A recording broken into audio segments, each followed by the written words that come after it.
Hi, everyone. I am Debbie Schwacke. I wear a lot of hats these days.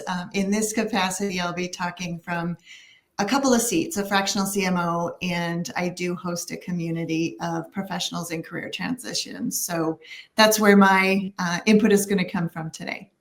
Awesome. I'm Sarah. I've been at Celarity for about 4 years now and am a senior recruiter. But prior to that, I kind of was in a similar but adjacent space, doing a lot of career coaching and resume writing and just really one-on-one and workshops with job seekers. So it's kind of my bread and butter. So obviously I talk to candidates and job seekers all day long. So I'm just going to be kind of chiming in on what I've seen, what I've heard, etc. Same. Yeah. I'm so happy you both joined. This is going to be a good one. Hi, everyone. I'm Jamie. I'm the marketing director at Celarity. My role sits at the intersection of brand, hiring trends, what's actually going on in the job market. So I spend a lot of time listening to clients and candidates and obviously our internal team to try to make sense of all of the moving parts, which kind of brings us to today. So we are talking about navigating what happens when growth is on pause. We've been calling it a holding pattern because that's essentially what it feels like. Open roles are taking longer to fill, budgets feel frozen, and then, but the pressure to deliver is obviously still very real. I think a lot of companies came into 2025 expecting to hire, maybe not aggressively, but still to grow headcount. And then, obviously trade uncertainty shook a lot of those plans. But I think, at least from what we're hearing and I'm reading, a lot still feel pretty confident about the last half of the year and feel like they can pick back up where maybe they were paused or delayed in the spring. And then obviously, Sarah had mentioned she works with a lot of job seekers. So what this seems to mean for job seekers is we're in obviously a tight market. Hiring timelines are stretching. I don't know. We'll probably dig into it, Sarah, but I read a stat that it's taking like 42 days on average for a role to fill. But we've absolutely heard that, months and months is not uncommon, which is really demoralizing. I know. So if that's your experience, you're not alone. And maybe, I'd say overall it's cautious and, like I said, a little exhausting. So let's talk about it. Debbie, I'd love to hear from you and what you're seeing from how this moment plays out with, the teams and the people you support. Yeah, that's a great question, Jamie. I think there's a couple of things from a candidate side, and like Sarah, I have a community of people. I talked to more than 400 people through the community last year and community members this year. And I just heard from a member who landed, it took 22 rounds of interviews to land a director level role. And granted, it was a high director level role, but even so, I think we see so much exhaustion in candidates that are going through rounds and rounds and rounds of telling your story to what feels like the entire company sometimes. We have seen in our community, I have seen a pickup in roles that have people that have landed in the last, I want to say the last maybe, 30, 60 days, which is really encouraging to me. So I think that I'm hoping that trend continues. A lot of people that have been on the market for a long time are landing now. So I'm hoping that continues, but all over the map, long cycles, jobs dry up when they get to the end, and all of that, all of those uncertainties that are hitting that candidate pool. Yeah. How about you, Sarah? I mean, you talk with a lot of candidates every day. So what are you seeing, or what are they doing? It's such a strange dichotomy. Even just looking at my own LinkedIn feed, like I'm still talking to people daily who have been recently laid off or were laid off 3 months ago, but I'm still seeing a lot of, announcements about new jobs. So like clearly hiring is happening, but layoffs are also simultaneously happening. And it seems like a lot of what I've been hearing is people are seeing open roles that interest them, which is honestly better than maybe 6 months ago where they were not even seeing stuff on job boards. And a lot of them are getting interviews and then being told, you were the runner up. So clearly candidates are doing the right things, generally speaking, I think. It's just that the market is saturated with equally awesome people. So it is really hard to differentiate yourself, I think. Yes. Yeah, I want to riff on that for a second too, because it feels like there are so many candidates that part of the delay and the time that it takes is that I think people are looking for every single check mark on their requirements list Yeah. of the candidate that they're placing. Mm-hmm. And, in times like these, they can kind of find that because there's such a pool to choose from, right? Yeah. Yeah. Okay. That's something we talked about leading up to today was the idea of like the unicorn role, those 3 jobs in one or even more. Yeah. So maybe we can jump to that. These questions could be for either of you. So jump in if you have thoughts, but would love to dig into if it's even remotely realistic or if that's, if it's just a fact of the market or if it's like a sign of something deeper going on at the organization. And then what advice you would give to somebody looking at those roles? Yeah, I can take a stab at that first, Sarah, if that's okay. I see a couple of things, and I deal mostly, obviously, with marketing. Marketing is so complex, and quite frankly, our budgets can't support all the complexity and all the expertise we need on a marketing team. And so I think there's still a tranche of leaders that are looking for, I think I can get that multi-tool to cover all these 5 areas, when in reality, I still think we suffer from then we're kind of vanilla in 3 different areas versus really working through and trying to get that expertise in a different way than maybe a full-time person. And I think there's a lot of discussion. There's a lot of people that are hanging up a consulting shell to say, or a consulting sign to say, I can fractional at several different areas with my specialized capacity. I think that's really smart, especially for marketing leaders, to think about team dynamic differently and roles differently, where maybe it's a plug-in, several different people for that unicorn role versus really trying to fill it with someone who may just have kind of a baseline of many different things that don't help them achieve their goals. Yeah.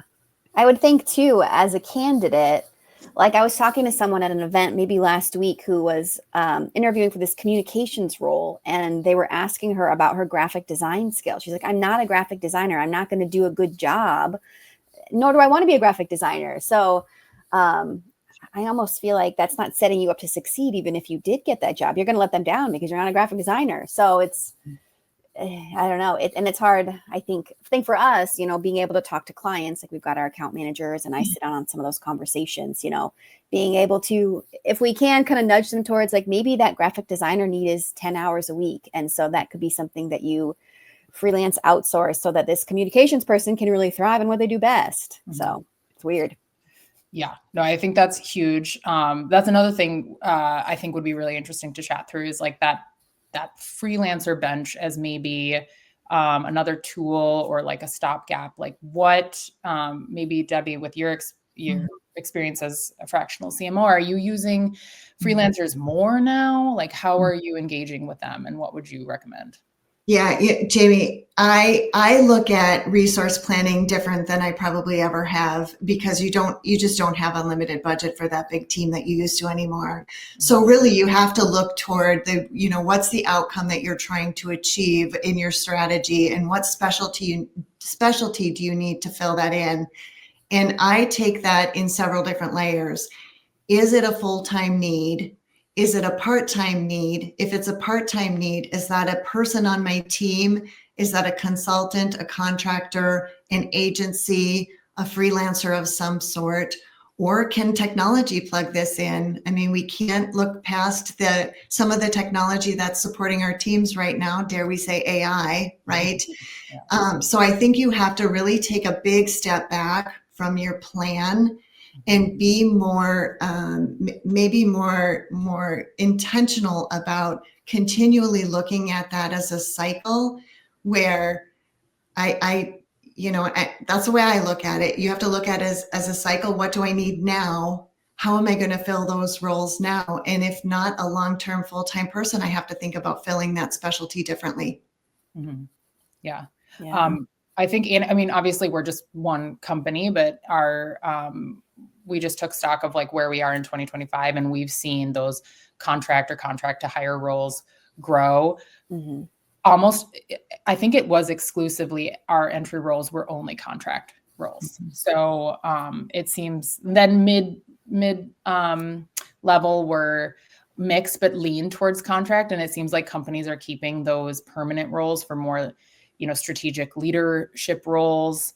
And so, again, I don't know if this is a forever strategy, but it seems to be a pretty sturdy right now strategy. Yeah. One thing too is, and we talked about this, like from the candidate perspective. So somebody who might not have, might be job searching and is having a tough time and thinking about the potential of being that freelancer. Debbie, I know that you have taken the leap, and that's a big leap, but what would you say to somebody, or, if it's a real, how would they know it's a realistic thing for them to do, if it's a good fit, all that sort of thing? I always coach people that your income is a business problem you need to solve. So you have to look at your income and how you're going to fill that income bucket. What is that number that you need, and back out from there? Because sometimes in some situations, that's not the same as the salary you might demand if you were doing a full-time job. So, and income diversity is real, right? That's kind of why I decided to take the leap.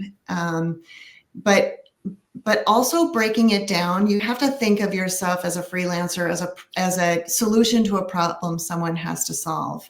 Not I need a job as a X, Y, or Z, because that part right now is really hard. And we've seen, I'm sure, Sarah, you could talk about title bingo. Yeah. Right. Titles are all over them. I don't even know what some of the titles mean anymore. Right. But you have to get down to the nitty gritty of what is the unique problems that you can help an organization solve. And then how can you talk to people about helping them solve that particular challenge? Is there an opening or a niche or a need at some level in some industry or vertical or whatever, where you could plug in and just start talking to people about, I'm a graphic designer. I'm actually not, but just using that as an example, I can help you with this or this, right? And being really specific and telling everybody what it is that you're about to do. Yeah. Sarah, do you see when you work with freelancers, or maybe people who are freelancer curious, see them obvious moments where they succeed or get stuck? Like, what has their experience? Yeah, I've definitely seen an uptick in roles, and also people at different stages of kind of putting their feet in the water of freelancing, whether it's kind of a triaging situation while they have their long-term goal, or people who maybe were laid off and have started freelancing and are now making more money than they ever have and absolutely loving it. So it can be a spectrum, and I think it looks different for different people, and that can still look like success. And I've even dabbled in it and kind of got freaked out. So not for me. But I feel like when I've been talking with people in early stages of freelancing, it's not that, again, we can say graphic designers, it's not that they're not good graphic designers. I think the weakness tends to be more of a project management skill set. Like, you have to manage all those different clients, the schedules, the timelines, the finances. And I think that's where people get hung up, is it's not on the work itself. It's on their ability to kind of manage that, because it is just a different hat that you wear than when you're showing up, salary to the same job. So we just identified a niche. Someone could plug in to be the assistant to those people that are starting freelancing. Right. You're welcome for that business idea. That's going to take that one and run. Yeah. It isn't for the faint of heart, though, to be honest, right? You're in biz dev mode. Yeah. You have to be very highly organized. You have to figure out, how are you going to really plan your time, because, a job tends to give you structure.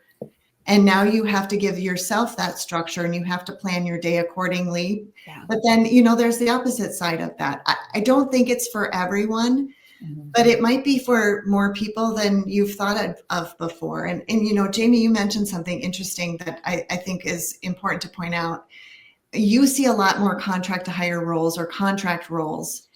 And I believe that as well. I think that serves two purposes, right? It can serve a small need for a period of time, but I also think it addresses this fear that we're seeing among hiring managers. And try before you buy, right? Yeah. I think there's a couple of things related to that fear. No one likes to lay anybody off. No one does. It's horrible. Yeah. And so if I can be very transparent about, I have this need, I don't know that it's a full-time role, we're going to try it as a contract, that saves me later from having to cut that position if it is indeed not a need. And at the same time, if I do feel like I'm a little nervous about hiring someone, I want to make sure they fit the culture, I want to make sure that they can do what they say they can do, I'm just going to try it on first. It's a way for that hiring manager to get through the fear of bringing someone on full time, because there's a lot of fear among hiring managers right now. Yeah. I mean, I think we saw a lot of, like Sarah mentioned, the layoffs. We saw a lot of right sizing of organizations after kind of the gold rush of 2021, 2022. And that's really fresh in everybody's mind. We don't want to go through that again. You also mentioned something, Debbie, I'd love to dig into deeper, the idea of, and the importance of your story. So how you talk about yourself, how you're sharing, what you want in a role, what you bring to a role. Like, how do you talk to those people that you mentor through that? And in fairness to the people that are in the market that maybe have been laid off, so many people have not been in this situation either ever, for 20 years, for a long time. And so, you're not really taught how to tell your story. And so oftentimes, most times I just read you my resume. So I'm Debbie Schwacke, I was a CMO, and here's da da da da da. And you don't come across differentiated when you're in a conversation with a recruiter. So I always tell people it's a 3-part formula. You have to tell me what lights you up, what really gets you excited about going to work every day. This is what I love to do. And then stitch together, how have you done that in your past? So I love to do this. I did this at this company when this existed. I did this, etc. And then tell them why that's important to them as the hiring manager. I see that you have this need for this thing that I love to do, right? You have to remember that the recruiters and the hiring managers, they've already read your resume. Sarah's nodding. Yes, yeah. Right? That's what got you through the door. Now tell me what's uniquely interesting about you. Because honestly, we are hiring for skills, but you're also hiring for a culture fit. And I want to know who you really are. Yeah. Tell me who you really are. What really makes your face light up? And I start to use hand expressions when I really talk about what I'm passionate about. Yeah, I love that. Sarah, how about for you? What makes a candidate stick out? Well, Debbie took all my good tips, but family game for the people in the back. Yeah. Yes. I think, again, like you said, I've already looked at your resume. You already look good on paper, but you're also just like a one-dimensional piece of paper. So like, I want you to be a real human, and I want to see your personality. And I think that goes a long ways. I've been working on this accounting role, and those resumes look fairly dry on paper. So just chatting with these different people to get their personality vibe is really key to me. But yeah, I think too, like you said, a lot of it is the ability to connect the dots between like, here's what I do and here's why this is going to help your company. And I think sometimes people miss the mark a little bit on that opportunity. And especially if it's maybe not a hiring manager, but an actual recruiter or a talent acquisition person. Like, I'm not a graphic designer by no means. So like, you have to make it semi-obvious to me, like why that kind of matches up, because this is not my expertise per se. So I think that's another area that people could, and it really just takes a little bit of research, digging into kind of that job description and what you can kind of see as key points in there to highlight. Yeah. And don't be afraid to practice. I mean, I know, Debbie, you have folks literally do that in real time with peers. It's scary. And I would be terrified to do it, but that is the important part, because then it's going to make the next, 5-10 times you do it just that much easier. It's hard to hear ourselves speak. It's hard to actually, it sounds good on paper, right? Your budget looks good on paper, but then when so So practice it with someone who will give you real feedback to say, that was great. I heard a lot of jargon. Could you put that in plain language for me? Sarah, you hit the nail on the head. Show me that personality. Don't use the word passion. I want to see the passion in your words when you're telling me who you are, because and gosh, that two-dimensional word, I'm going to steal that one, Sarah, because or one-dimensional, excuse me. That's so true.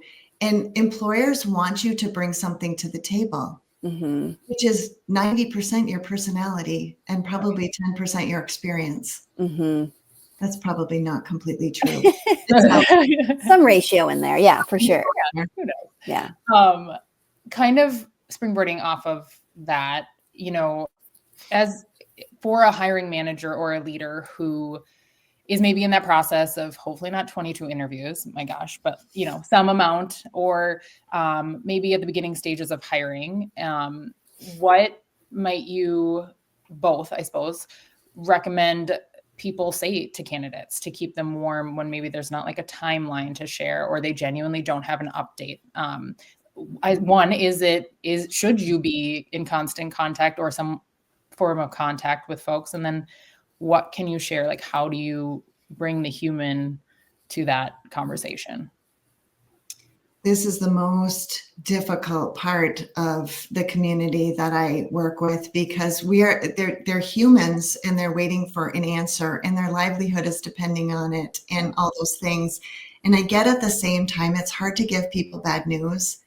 So I get that there's a balance and there's rules and all the things. I think the best thing a hiring manager can do is be as transparent as you can be. All a candidate wants is an answer of some sort, because they're likely hanging in the balance, literally hanging in the balance. So some sort of transparency about, it is taking us a long time. I'm sorry that whatever, or it just doesn't look like this job is going to move. And I also think feedback is such a gift. I know that hiring managers aren't super willing to give feedback. We work on all sorts of ways to ask for feedback. Is there any reason that would keep you from moving me along in this process? Are there all those different questions that you can try to get the feedback, because that only helps the candidate in the long run. And it's a gift you can give them, even if it's not the job you can give them. Right? Yeah. Sarah, have you seen anything that is maybe helped keep a candidate, interested or warm even during, and I know we've had a few really long stop-start processes, those things, like what has kept them, they still have faith in the company? Because I also think the other thing that a lot of people don't think of is how damaging that is to the brand of a company if you're just going to ghost, or you're going to, leave people high and dry. Maybe one time it won't do much, but over and over, that's really debilitating. But Sarah, I'm curious what your perspective. Yeah, I think I'm always, as the recruiter, in this sort of middle person space, which is hard for me to be in, because sometimes we have accounts where we have super close relationships with those hiring managers and can get really specific feedback on either what's the delay or why are they a no, or we have some of these larger corporate accounts that are very vendor neutral, because there's other recruiting agencies working on them, and so there's no feedback. And so maybe this isn't useful to anybody unless you're a recruiter, but my general thing that I do is I give non updates on Fridays, where sometimes I'm just checking in to say, hey, I know you've been waiting. We talked on Monday. Here's the latest. Or maybe it's just, I haven't forgotten about you. They're just taking a long time. And right now we're in the gray area of 4th of July. Like next week is probably going to be crickets. So that's not a you thing. That's just everyone's on PTO. So sometimes I think a non-update is better than nothing, especially with candidates who are unemployed or really excited about this specific opportunity. So, do you ever, Sarah, get a sense when like a company is genuinely like maybe just has a longer timeline, if they're stalling, if they're disorganized? Like, are there signals and flags that are alerting you and maybe hopefully the candidate along the way?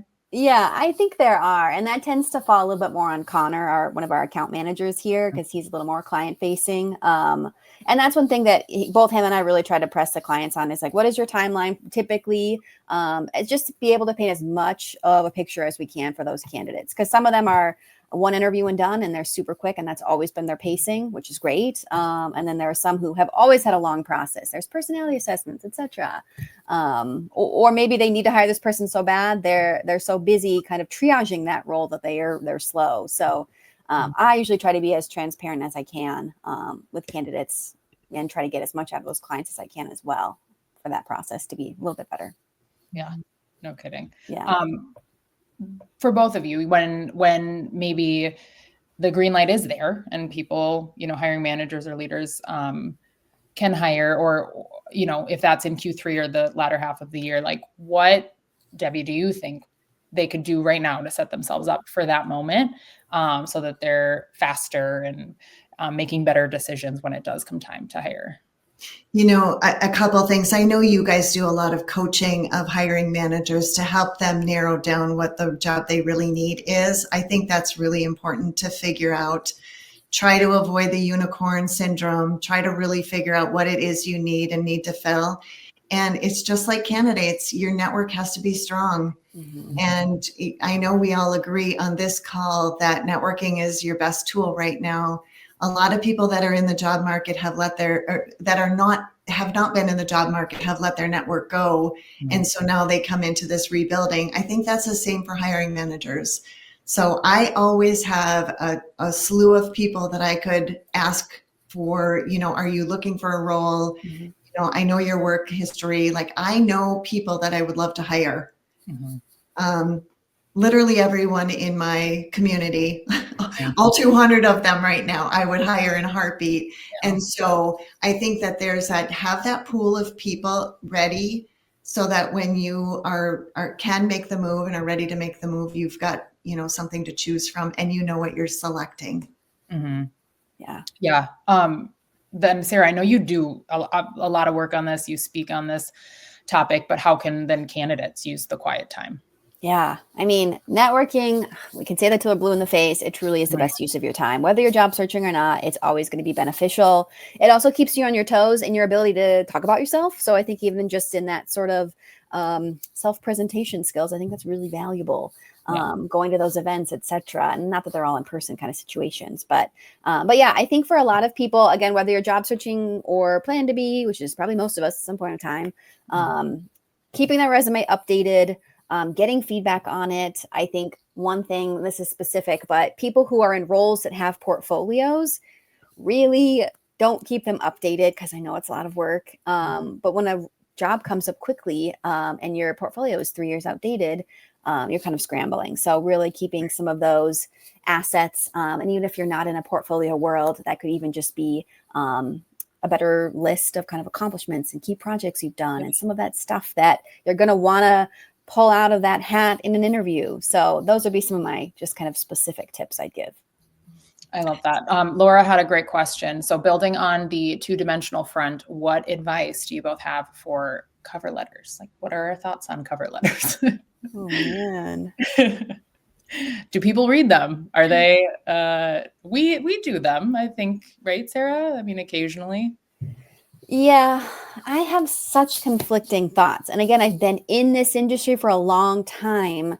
And there used to be so much stock. Like people would pay me money to write their cover letters for them. That was like a thing that I did.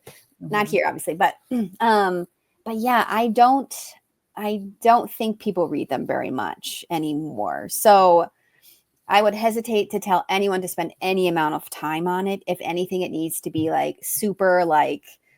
super clear cut to whoever's reading it. You want this, I've done this. But my general advice might be no.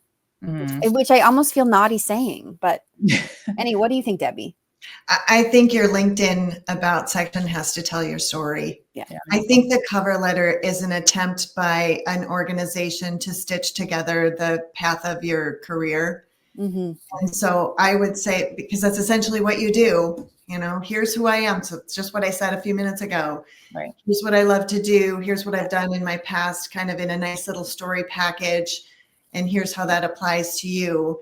I think I truly think LinkedIn has taken over as the new resume and the demonstration of who you are as an individual. And I think your about section should talk about your personality and what your story is.